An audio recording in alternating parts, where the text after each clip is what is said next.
On the wall, we were dealing with a very difficult Congress.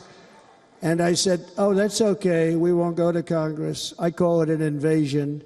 We gave our military almost $800 billion. I said, I'm going to take a little of that money because this is an invasion. And we built, most of the wall is already built. And we built it through using the funds because what's better than that? We have to stop the invasion into our country that's killing hundreds of thousands of people a year. We're not going to let that happen. I will end every single international crisis that the current administration has created, including the horrible war with Russia and Ukraine, which would have never happened if I was president, and the war caused by the attack on Israel, which would have never happened if I was president. Iran was broke. Iran had no money. Now Iran has $250 billion. They made it all over the last 2.5 years. They were broke. I watched the other day on a show called Deface the Nation. Has anyone seen it? And they had a congressman who was a Democrat say, well, whether you like him or not, Iran was broke dealing with Trump. I told China and other countries, if you buy from Iran, we will not let you do any business in this country, and we will put tariffs on every product you do send in of 100% or more. And they said to me, well, I think that's about it. They weren't going to buy any oil. And they were ready to make a deal. Iran was going to make a deal with us. And then we had that horrible, horrible result that we'll never let happen again. The election result, we're never going to let that happen again. They used COVID to cheat. We're never going to let it happen again. And they took off all the sanctions, and they did everything possible for Iran. And now Iran is very close to having a nuclear weapon, which would have never happened. This is a shame what this administration, the damage that this administration has done. And I say it often, if you took the 10 worst presidents in the history of the United States, think of it, the 10 worst, added them up, they will not have done the damage that Biden has done. I'm only going to use the term once. Biden. I'm not going to use the name anymore, just one time. The damage that he's done to this country is unthinkable. It's unthinkable. Together we will restore vision, strength, competence, and we're going to have a thing called common sense making most of our decisions, actually. It's all common sense. Just a few short years ago, under my presidency, we had the most secure border and best economy in the history of our country, in the history of the world. We had the greatest economy in the history of the world. We had never done anything like it. We were beating every country, including China, by leaps and bounds. Nobody had seen anything like it. We had no inflation. Soaring incomes were going. Nobody can believe it. You can't believe what happened 4 years ago is happening in reverse. And the world was at peace. Inflation has been a killer for our country. No matter what you make it, it doesn't matter because inflation is eating you alive. People that were putting away money, they were making great wages, the highest they've ever made, but they were putting away a lot of money. Now they are just being destroyed. They're not putting away anything. They're barely living. They're going into savings accounts. They're taking out their money to live because of inflation. Inflation, remember, it's called a country buster. You can go back to Germany from 100 years ago. You can go back to any country that suffered great inflation. We've suffered the worst inflation we've ever had. But go back and see what's happened to those countries. We've had the worst inflation we've ever had under this person. But in less than 4 years, our opponents have turned incredible success into unparalleled tragedy and failure. It's been a tremendous failure. Today, our cities are flooded with illegal aliens. Americans are being squeezed out of the labor force and their jobs are taken. And by the way, you know who's taking the jobs that are created? 107% of those jobs are taken by illegal aliens. And you know who's being hurt the most by millions of people pouring into our country? The black population and the Hispanic population, because they're taking the jobs from our black population, our Hispanic population, and they're also taking them from unions. The unions are suffering because of it. Thank you. Thank you. I like you too. Thank you very much.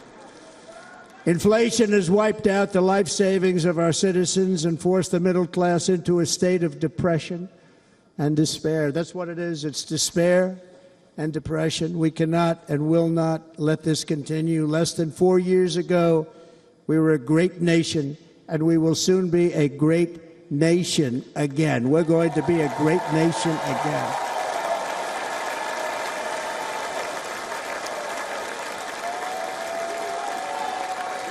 Thank you. With proper leadership, every disaster we are now enduring will be fixed, and it will be fixed very, very quickly. So tonight, whether you've supported me in the past or not, I hope you will support me in the future, because I will bring back the American dream. That's what we're going to do. You don't even hear about the American dream anymore. With great humility, I am asking you to be excited about the future of our country. Be excited. Be excited.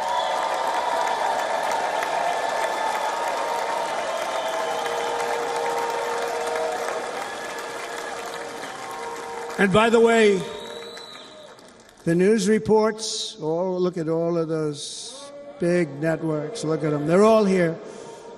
But every one of them has said this could be the most organized, best run, and most enthusiastic convention of either party that they've ever seen. Every single one.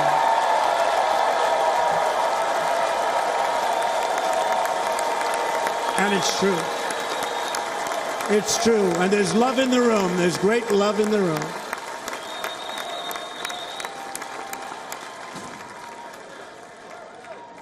So I better finish strong. Otherwise, we'll blow it, and we can't let that happen. Now, this was great. All of the great people that spoke, and everybody hit a home run. I mean, there's not one that I can think of where I said, oh, gee, that wasn't great. Every single person. I refuse to be the only one. Don't do that to me. They're already getting ready. See, I gave them an idea. Now, this was a great convention. This was, I think we're actually going to go home and miss it. You know, usually with a first of all, look at these crowds. You'd never have this at a convention. Look at these crowds.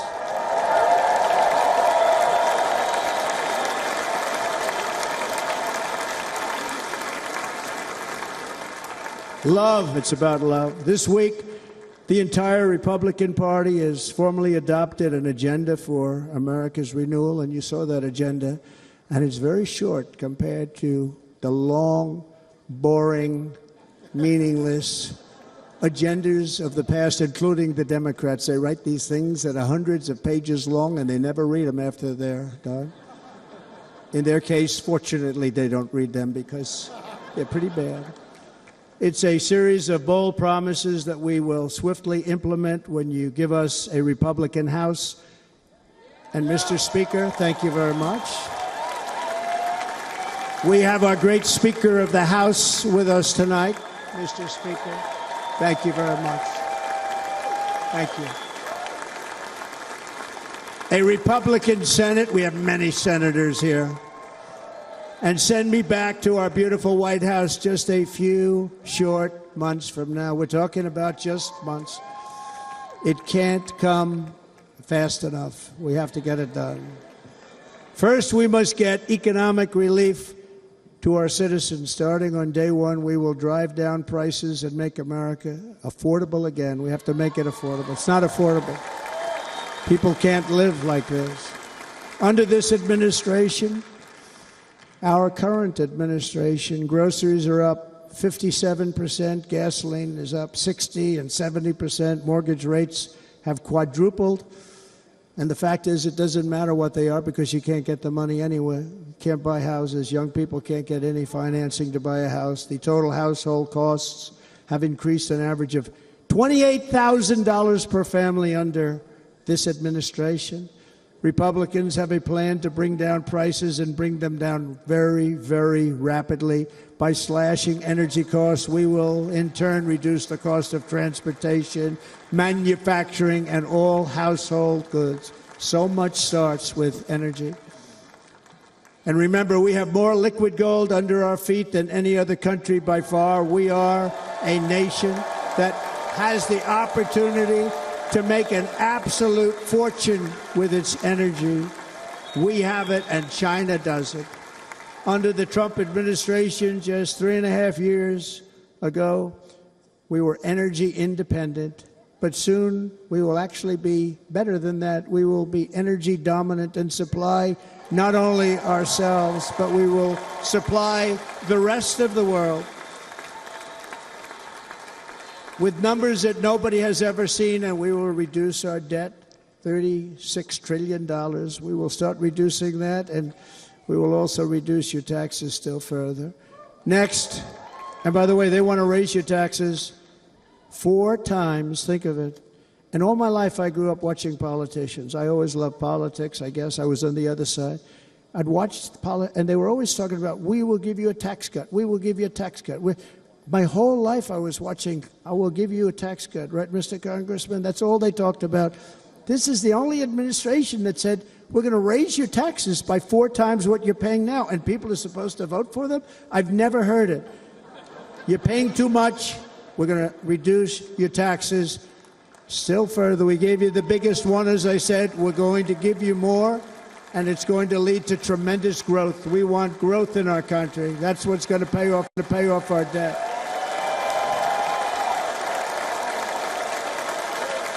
And next, we will end the ridiculous and actually incredible waste of taxpayer dollars that is fueling the inflation crisis. They've spent trillions of dollars on things having to do with the Green New Scam. It's a scam. And there's tremendous inflationary pressures in addition to the cost of energy. And all of the trillions of dollars that are sitting there not yet spent, we will redirect that money for important projects like roads, bridges, dams, and we will not allow it to be spent on meaningless Green New Scam ideas.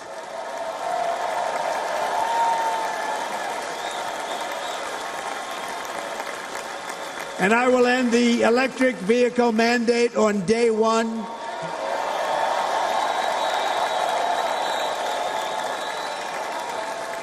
Thereby saving the U.S. auto industry from complete obliteration, which is happening right now, and saving U.S. customers thousands and thousands of dollars per car. And right now, as we speak, large factories just started are being built across the border in Mexico. So with all the other things happening on our border, and they're being built by China to make cars and to sell them into our country. No tax, no anything. The United Auto Workers ought to be ashamed for allowing this to happen. And the leader of the United Auto Workers should be fired immediately. And every single auto worker, union and non-union, should be voting for Donald Trump, because we're going to bring back car manufacturing, and we're going to bring it back fast.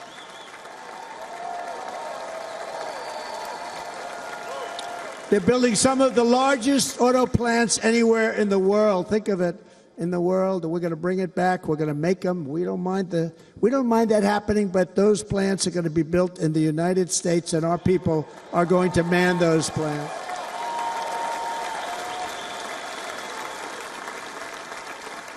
And if they don't agree with us, we'll put a tariff of approximately 100 to 200% on each car, and they will be unsellable in the United States. We have long been taken advantage of by other countries. And think of it, oftentimes these other countries are considered so-called allies. They've taken advantage of us for years. We lose jobs, we lose revenue, and they gain everything and wipe out our businesses, wipe out our people. I stopped it for 4 years. I stopped it, and we're really ready to make changes like nobody had seen before. And remember, USMCA, I got rid of NAFTA, the worst trade deal ever made, and replaced it with USMCA, which is, they say, the best trade deal ever made. Actually, probably the best trade deal was the deal I made with China, where they buy $50 billion worth of our product. They were buying nothing. They buy $50 billion worth. They had to. But I don't even talk about it because of COVID. I don't even mention it, frankly, because of what happened with the China virus.